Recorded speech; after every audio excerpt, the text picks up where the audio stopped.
I am Reverend S. Otis Montgomery. This is my Week 7 Video Log 3 in EN 1202, English Composition 2. I am here today to discuss what I have learned over the past or the last few weeks in this course of English Composition 2.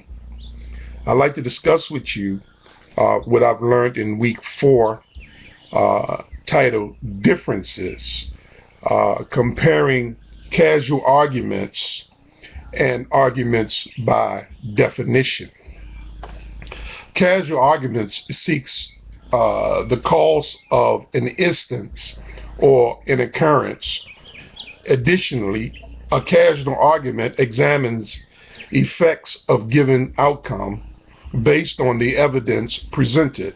For an example of a question or inquiry that would provoke a casual argument, there may be many answers to a particular question or reason why an event occurs. This lateral issue are not as important as the main cause, which needs to be provided support and structure for the thesis in the essay. Krisner and Mandel, 214. Another way to outline a casual argument is to say that there is an association between the cause and the effect. In comparing with an argument by definition, presents an opinion and presents information to try to persuade the reader one way or another. An argument does not provide proof, just merely an opinion or perspective on a given issue. Krisner and Mandel, 2014.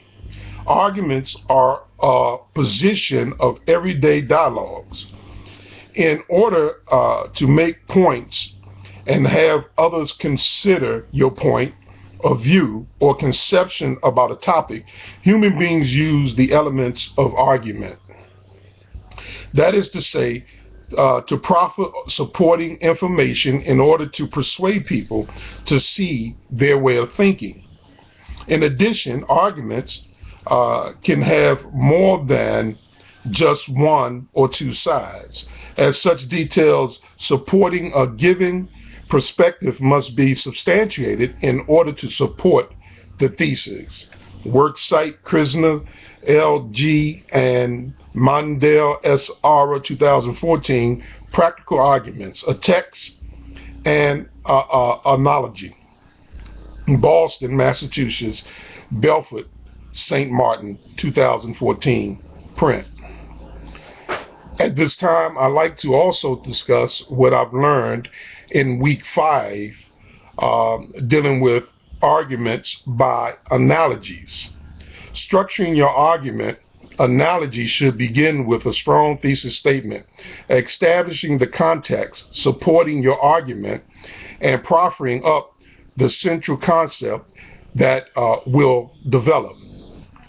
The body should include evidence which supports the argument, with facts or theories which should be material to the thesis. This should also be supported by opposing views to advance credibility to the argument, analogy, thesis.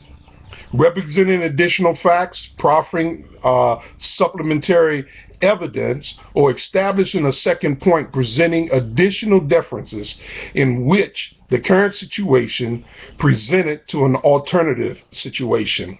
This is done to assure that the argument analogy stands up to rigorous debate.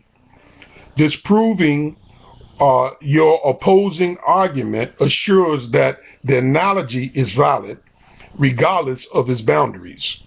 Finally, the conclusion reinforces the argument thesis' central, most relevant point, which ought to be supported by a strong conclusion statement and your thesis, argument, analogy, essay.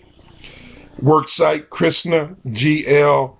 G. Laurie, and Mandel R. Stevens, Practical Arguments, a Text and Orthology, Boston, Massachusetts, Bedford, St. Martin, 2014, print. And I thank you. This concludes my video log 3. Thank you very much.